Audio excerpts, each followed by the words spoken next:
What we have here is a Tecumseh MH80 5 horsepower motor on my rototiller. And what's going on with the thing is I can till my garden one time and then it starts sounding like it's running out of gas.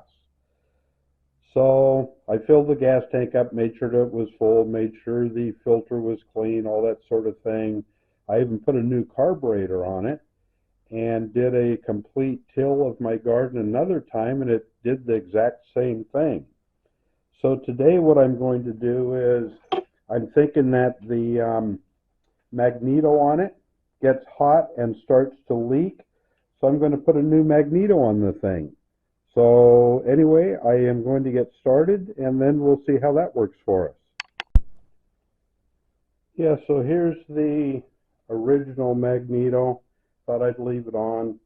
And of course they make it as difficult as they can, so you have to take the cover off so you can get to the magneto rather than make it easy, but that's what engineers do.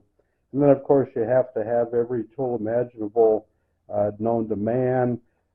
So they're using torque screw on that guy. It just so happens I have all those kinds of tools, so the average guy it would be difficult. Anyway, I'll get started and put the new magneto on. So now, as you can see, I have the shim stock set up under the new magneto. All I have to do is tighten down.